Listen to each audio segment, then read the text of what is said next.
Welcome sa Durs 2.0.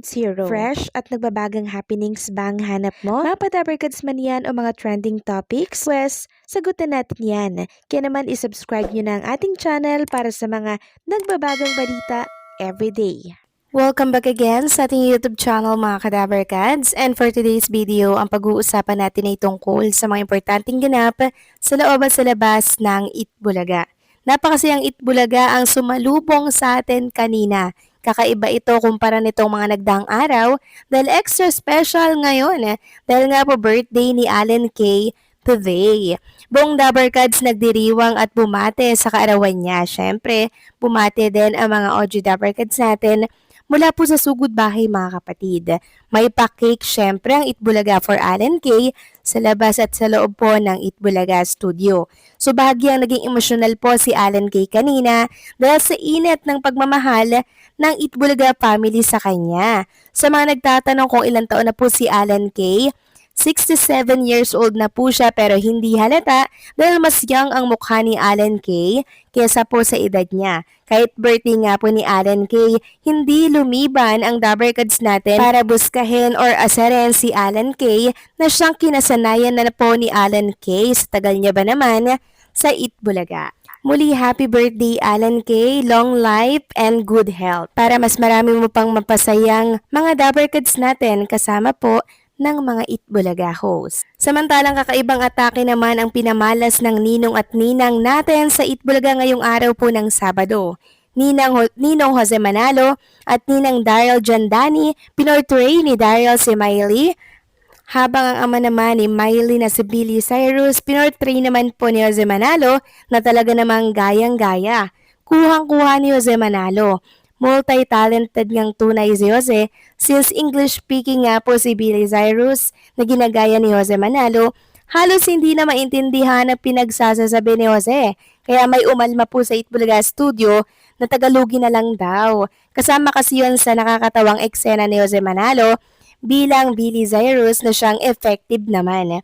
At alam nyo ba mga Kadabarkads, 40 inaanak ang mananalo po ng tig 1,000 piso mula yan sa mga ninong at ninang natin ngayong araw at syempre may isang mananalo ng 10,000 pesos. Grabe mga Kadabarkads no, doon pa lang tumataginting agad na 50,000 pesos. Tapos sa sugod bahay mga kapatid, yung nanalo po doon 50,000 pesos din ang binigay ni Bossing Big Soto. Samantalang pag-usapan naman natin ang tungkol nga dito sa Salute to Talent Soldiers na kung saan nagpamalas ng mga talento at husay po nila sa pagkanta. Bale, ang voice quality 50%, performance, technique style 35%, audience appeal or projection 15%, total of 100%.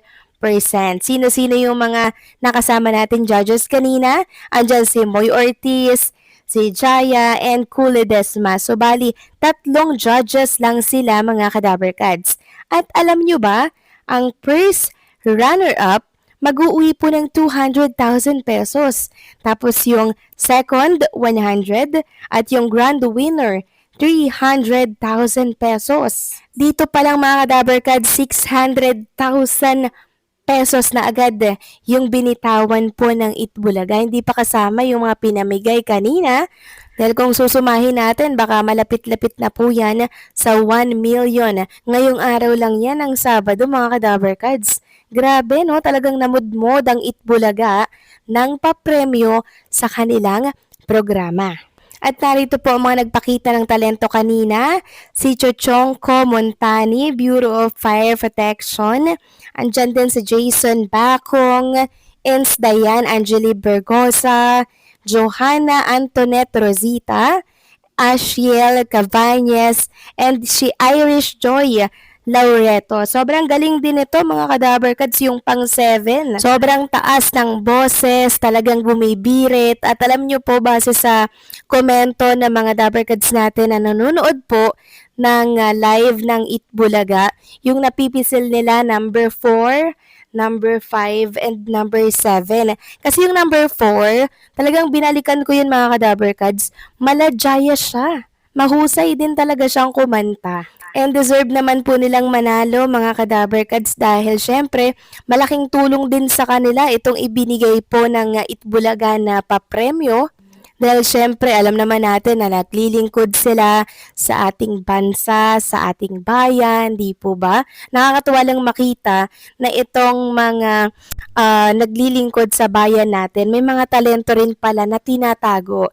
Napaisip tuloy si Maine Mendoza kung marami pa bang mga in uniform personnel na marami ang talent. Kasi mostly talaga mga Kadaverkad, sila talaga yung mahuhusay kumanta.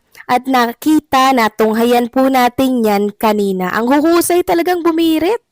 Grabe, at alam nyo habang nanonood ako ng live ng Itbulaga sa TVJ YouTube channel, 110k yung nanonood sa live. Bukod pa po yung sa TV5 na YouTube channel ha.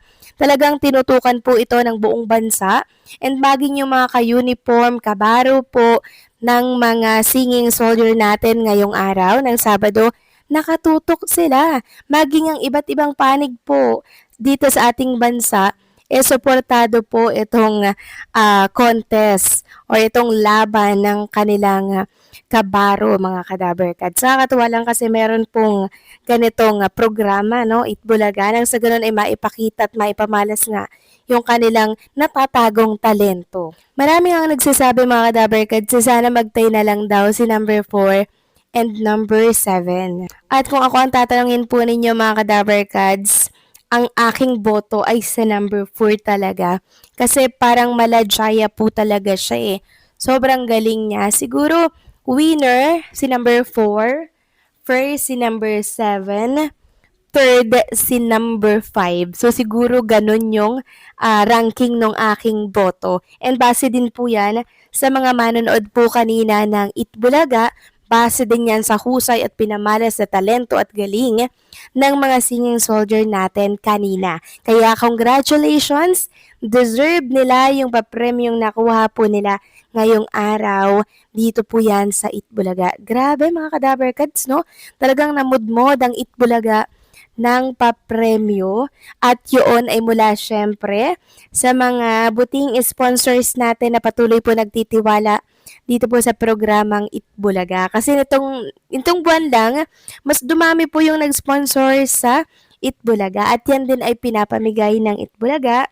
Syempre, sa mga katulad po nitong pa-contest, diba? And oo nga pala mga Kadaberkads, nakita natin si Tito Soto sa Itbulaga kanina. Kasama lang po siya ng mga live audience. Marami pong nakakamiss kay Tito Soto mga Kadaberkads kasi nga po siya ay masyadong abala na dito po sa Senado kaya pumupunta-punta na lamang po siya at sumisilip sa programang Itbulaga. Muli, congratulations po sa nanalo kanina. Deserve po nila itong papremyong to at itong pwestong to dahil mahusay sila at napakaganda rin ng komento ng mga judges.